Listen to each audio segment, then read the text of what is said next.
రాజన్న సిరిసిల్ల జిల్లా గంభీరావుపేట మండల కేంద్రంలో దోసలగూడెం మండల పరిషత్ ప్రాథమిక పాఠశాల కేజీ2 పీజీ విద్యాలయ మండలంలోని ప్రభుత్వ ప్రైవేటు పాఠశాలలు వేసవి సెలవుల అనంతరం పాఠశాలలు గురువారం నుంచి ప్రారంభమవుతున్నాయి. దాదాపు 40 రోజుల అనంతరం విద్యార్థులు బడిబాట పట్టనున్నారు. ఆటపాటలు షికార్లతో గడిపిన విద్యార్థులు ఇక పుస్తకాలతో కుస్తీ పట్టాల్సిందే. ప్రభుత్వ పాఠశాలల్లో విద్యార్థులను చేర్పించేందుకు ఉపాధ్యాయులు సెలవుల్లో బడిబాట నిర్వహించారు.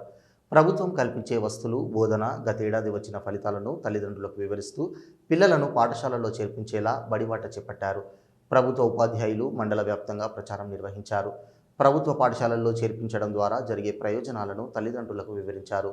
మధ్యాహ్న భోజనం, ఉచిత పాఠ్య పుస్తకాలు, నోటు పుస్తకాలు, యూనిఫామ్తో పాటు నాణ్యమైన విద్యాబోధన ఉంటుందని ప్రచారం చేశారు. ఈ సందర్భంగా పాఠశాల హెచ్ఎం శ్రీనివాస్ మాట్లాడుతూ పాఠశాలలు పునః ప్రారంభమైన సందర్భంగా విద్యార్థులకు, ఉపాధ్యాయులకు శుభాకాంక్షలు తెలుపుతూ ఒక తరగతి నుండి ఇంకో తరగతికి గత నేర్చుకున్న విద్యాబోధనలు విని 10వ తరగతి ఫలితాల్లో 100% ఫలితాలు సాధించిన విద్యార్థులకు, ఉపాధ్యాయులకు శుభాకాంక్షలు తెలిపారు. పాఠశాలకు ఈ సంవత్సరం మరింత పేరు ప్రఖ్యాతి సాధించాలన్నారు. విద్యార్థి మాట్లాడుతూ గత సంవత్సరం మంచిగా చదువుకున్నాను. వేసవిలో మా ఉపాధ్యాయులు సమ్మర్ క్యాంప్ ఏర్పాటు చేసి వృత్తి నైపుణ్యత అంశాలను నేర్పించారు.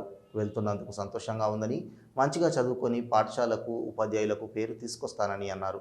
ఈ కార్యక్రమంలో పాఠశాల ప్రధాన ఉపాధ్యాయులు శ్రీనివాస్, ఉపాధ్యాయులు, ఉపాధ్యాయురాలు, విద్యార్థులు తదితరులు పాల్గొన్నారు.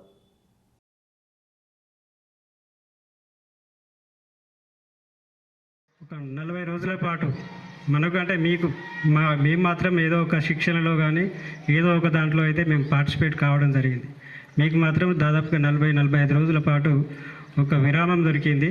ఆ విరామంలో ఏం చేశారో కానీ, ఏం చేశారో ఏం చేయలేదో, ఖాళీగానే ఉన్నారో కానీ ఏదో ఒకటి నేర్చుకోవాలనేటువంటి ఉద్దేశంతో మీకు కొన్ని చెప్పడం జరిగింది. కొంతమంది సమ్మర్ క్యాంప్కి అటెండ్ అయ్యారు, కొన్ని రకాల స్కిల్స్ నేర్చుకున్నారు. ఆ నేర్చుకున్నవి ఏవైతే ఉన్నాయో దాదాపు ఒక 60 మంది అటెండ్ అయినట్టున్నారు. మన బాయ్స్ స్కూల్ నుంచి, మన గర్ల్స్ నుంచి కూడా దాదాపు 60 to 70 వరకు అటెండ్ అయ్యారు. ఏదైతే మీరు సమ్మర్లో ఏ యాక్టివిటీ అయితే నేర్చుకున్నారో దాన్ని కూడా ముందు కూడా దాన్ని కొనసాగించాలి. ఆ నేర్చుకున్నది ఎప్పుడు మర్చిపోకుండా ఉండాలి అంటే దాన్ని పునరావృతం చేసుకుంటూ ఉండాలి. అప్పుడప్పుడు తీరిక సమయాల్లో మన క్లాస్ రూమ్ ట్రాన్సాక్షన్తో పాటుగా మనం దీన్ని కూడా ఆ స్కిల్ ఏవైనా నేర్చుకుంటే, ఆటలు నేర్చుకున్నా కూడా, లేదంటే డ్రాయింగ్ నేర్చుకున్నా, ఇంకా కంప్యూటర్ స్కిల్స్ నేర్చుకున్న వాటిని అప్పుడప్పుడు మనకు తీరిక సమయాల్లో వాటిని మీకు తీరికగా ఉన్నప్పుడు కంపల్సరీ వాటిని మళ్ళీ పునరావృతం చేసుకుంటేనే అది గుర్తుంటాయి, లేకపోతే అది అక్కడికి.